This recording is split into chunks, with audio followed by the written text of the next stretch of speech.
Hisia zangu ni mbili.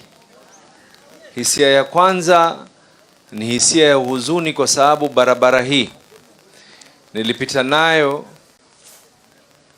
marehemu Raila Amolo Odinga tukiwa tunaomba kura za chama cha ODM. Na nikisema mimi nasikia huzuni, lazima itakuwa na nyinyi huzuni yenu ni zaidi, kwa sababu mulikuwa ni wafuasi wa baba kindaki. Waswahili wanasema mulikuwa wafuasi wa ODM kwa ndani, wafuasi sugu. Kwa hivyo Mola amweke pema palipo na wema, na kuwapatia pole nyinyi kama wafuasi wa baba kuhusiana na masala haya. Pili, unajua baba alituacha katika hii serikali ya mrengo wa broad-based. Na mimi wakati akiniambia mimi ya kuwa huu ndio mrengo ambao kwamba tunafaa, sasa ndo unajua wakuu walikuwa wanakuambia nini. Tangu ukoloni hii eneo haina barabara ya lami. Leo hii juzi nimeona katika gazeti imetangazwa tayari ya kuwa iweze kupatiwa kandarasi barabara hapa, ili watu ambao kwamba walioko katika maeneo haya wasiwe wale ambao kwamba wako katika maeneo ya nyuma. Mimi nimesikia wengine viongozi wakiongea habari ya mambo ya fuel, mambo ya petroli. Leo kama vile Papa Mtakatifu alivyokuwa anaomba na kusema ya kuwa ni lazima kuwe na amani katika dunia nzima, wafuasi Katholiki dunia nzima na kila ambaye kwamba ni mwenye kuamini Mungu, ni lazima tuweze kuomba amani katika hii Kenya yetu nzima. Lakini wakati bei ya mafuta imepanda, mimi nakumbuka kitu kimoja, na Waswahili tunasema mgala muwe lakini haki yake.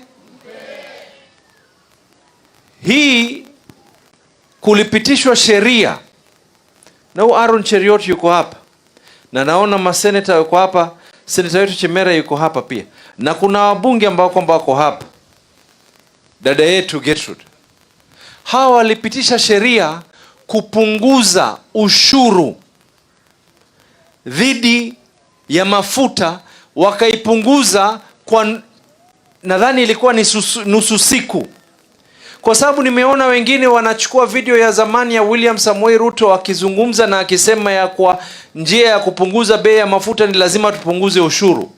Sasa mimi najiuliza, wakati mnatoa na video hiyo, kwa nini hamutoi ile video akiweka sahihi ya kwa aliweza kupunguza ushuru wakati mafuta yalikuwa yameweza kupanda bei? Tuambianeni ukweli. And now that the members of parliament are here na senators wako hapa, na hii nataka vyombo vya habari viweze kunukuu, kwa sababu mimi pia nilikuwa mbunge kwa muhula miwili, na nilipokuwa mbunge baba Raila Amolo Odinga alinipatia mimi cheo, nikawa ni mwenyekiti mwenye kuangalia hazina za Kenya nzima. Nataka hawa, kwa vile hawa wanajaribu kuchokora, sasa tuchokore zaidi na zaidi na zaidi.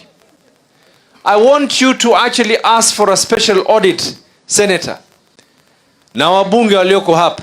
Mukifika andikieni speaker na mumwambie munataka auditor general afanye special audit ya ile pesa yote ambao kwamba ilokusanywa miaka yote kabla William Samoei Ruto hajaingia katika mamlaka, ile pesa ambao kwamba ilowekwa ya kuweka hazina ili mafuta yakiwa yamepanda, hazina ile iweze kutumika, mafuta yaweze kushuka.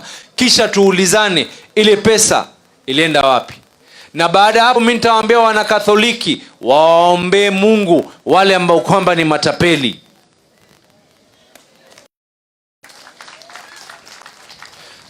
Father hapa aliongea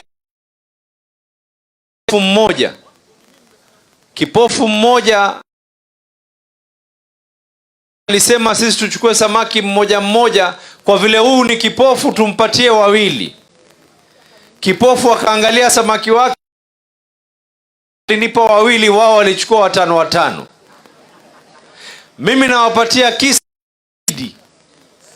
Hasidi mmoja mfalme aliuliza akasema ya kuwa kile ambacho kwamba utakiomba mwenzako na yeye nitamfanyia vile vile.